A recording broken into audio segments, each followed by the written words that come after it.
बिस्मिल्लाहिर्रहमानिर्रहीम। नाजरीन, मैं हूं आपका मेज़बान मोहम्मद तहसीन अब्बासी। अपने YouTube channel Pakistan time news में आपको खुश आमदीद कहता हूं। नाजरीन, अगरचा मौजूदा सूरत हाल में पाकिस्तान की अहमियत पूरी दुनिया में मुसल्लमा है, लेकिन पाकिस्तान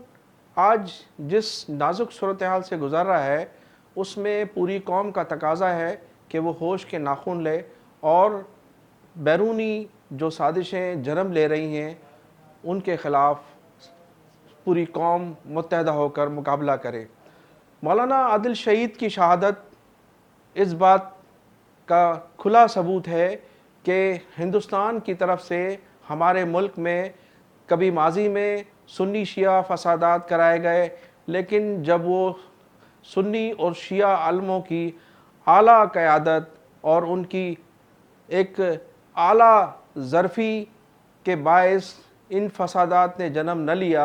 और इन फसादात को नाकाम बना दिया गया, तो अब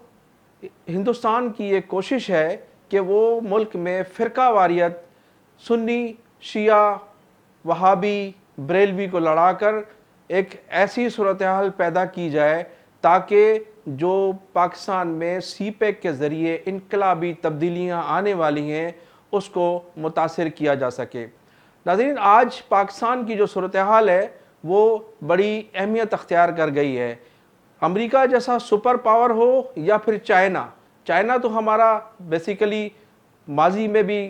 चाइना ने हमारे लिए बड़ा अच्छा किरदार अदा किया और आज भी हर हालात में चाइना हमारे साथ खड़ा है, जबकि हमारी हुकूमत और हमारे वज़ीर आज़म ये बरमला कह चुके हैं कि पाकिस्तान का मुस्तकबिल अब चाइना से है। लेकिन अमेरिका भी इस कोशिश में लगा हुआ है कि किसी भी तरह से पाकिस्तान को चाइना से हटाकर एक उसी सूरत हाल में लाया जाए जो वो माजी में रहा है, माना पाकिस्तान अमेरिका का आला कार रहे। लेकिन हमारी मुस्लिह फ़ौज और मौजूदा हुकूमत की जो पॉलिसियाँ हैं वो चाइना के साथ हैं और चाइना की और हिंदुस्तान की जो कशीदगी सरहदों पर मौजूद है और जिस तरह से पाकिस्तान इस मामले में हिंदुस्तान के मुकाबले में चाइना को सपोर्ट कर रहा है, तो हिंदुस्तान की ये कोशिश है कि पाकिस्तान में लिसानी फसादात फ़िरकावारियत फसादात फैलाकर पाकिस्तान को अदम इस्तेहकाम दिया जाए। मेरी इस मौके पर तो पूरी कौम से ये गुजारिश है कि वो इन साजिशों को समझें, इन बैरूनी साजिशों को पूरी तरह से मॉनिटरिंग करें, अपनी मसाजिद में अपनी इमाम बारगाहों पे नज़रें रखें कि कौन से उलमाए कराम इन ताकतों के आलाकार बने हुए हैं। बाज़ खबरसा इदारों के मुताबिक पाकिस्तान में बाज़ उलमाए कराम को भारी रकूम देकर अपने मकासद के लिए इस्तेमाल करने के लिए हिंदुस्तान कोशिशें कर रहा है और उनकी राह जो है पूरी तरह पाकिस्तान में बाज़ उलमाए कराम को तमाम तर सहूलतें देकर तमाम तर फैसिलिटीज़ देकर पाकिस्तान में फ़िरका वारियत को फैलाने की कोशिश की जा रही है। इसके अलावा बाज़ सियासी जमातें हमारे यहाँ जो फ्रस्ट्रेशन का शिकार नज़र आती हैं, कुछ जमातें इस मौजूदा सूरत हाल में नए सूबों की बात कर रही हैं, तो कुछ जमातें उस सूबे की मुखालफत की बात कर रही हैं। इन तमाम सूरत हाल में नफ़रत जन्म ले रही है। मैं तमाम सियासी जमातों से ये अपील करता हूँ, हमारी दोस्तों से, हमारे सियासी लोगों से ये गुजारिश है कि मौजूदा हालात में जब हालात इस नहज पर पहुँच चुके हैं तो हमें इन हालात में न तो सूबों की बात करनी चाहिए और ना ही हमें कोई नफ़रत अंगेज़ तकारीर और ना ही कोई इस किस्म के हालात पैदा हों ताकि मुल्क में नफ़रत जन्म ले। मैं उलमाए कराम से भी अपील करता हूँ कि इन हालात से निमटने के लिए अपना अपना किरदार अदा करें। अगर ऐसा ना हुआ तो ये सबके लिए ऐसी ही सूरत हाल पैदा होगी कि कोई भी इस मुल्क में सुकून से नहीं रह सकेगा और हम जो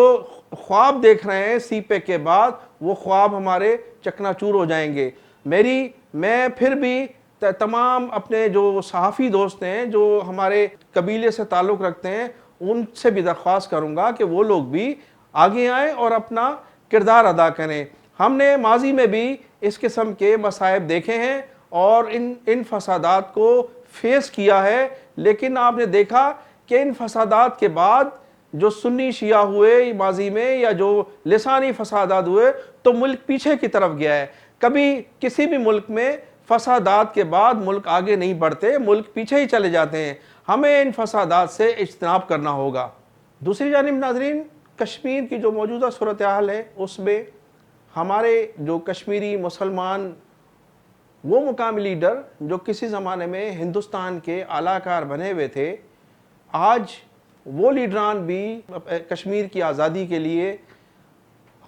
بالکل شانہ بشانہ کھڑے ہیں۔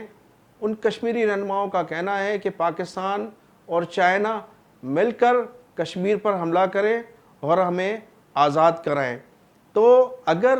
ملک میں کوئی حالات اس قسم کے خراب ہوئے اور حالات نے کوئی تبدیلی آئی تو پھر وہ کشمیری مسلمان بھی اس سے مایوس ہوں گے۔ تو ان حالات کو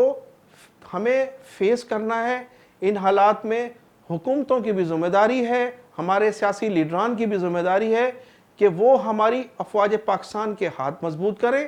لوگوں کو موٹیویٹ کریں اور لوگوں کو اس بات پر آمادہ کریں کہ اب وہ دور نہیں رہا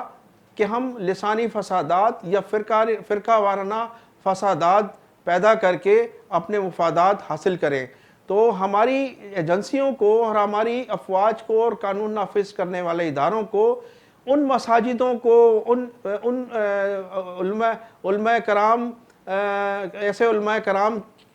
کی جو ہے مانیٹرنگ کرنی ہوگی، جو لوگ جن لوگوں کے متعلق شک و شبہات پائے جاتے ہیں یا جن لوگوں کے لیے یہ جو اپنی بساط سے بڑھ کر اخراجات کر رہے ہیں یا جن کی زندگی جو ہے وہ آسائشوں میں ہے، ان تمام حالات کے باوجود پاکستان میں جو مہنگائی کی صورتحال ہے اس سے بھی عوام میں تمام مایوسی پائی جاتی ہے۔ تو حکومت وقت کو چاہیے کہ وہ اس مہنگائی کو کنٹرول کرے اور اس مہنگائی کو، اس مصنوعی مہنگائی کو کنٹرول کرنے کا واحد حل یہ ہے کہ حکومت کی ریٹ قائم ہو، اور حکومت کی ریٹ قائم ہوگی تو یہ مہنگائی کنٹرول ہو سکتی ہے۔ اور میں وزیر اعظم عمران خان سے یہ اپیل کروں گا کہ وہ اپوزیشن کے خلاف تو کرپٹ لوگوں کے خلاف مقدمات بنا رہے ہیں، انہیں گرفتار بھی کیا جا رہا ہے، ان کے خلاف ان کے خاندان گرفتار کیے جا رہے ہیں، ان کے خلاف وارنٹ جاری کیے جا رہے ہیں،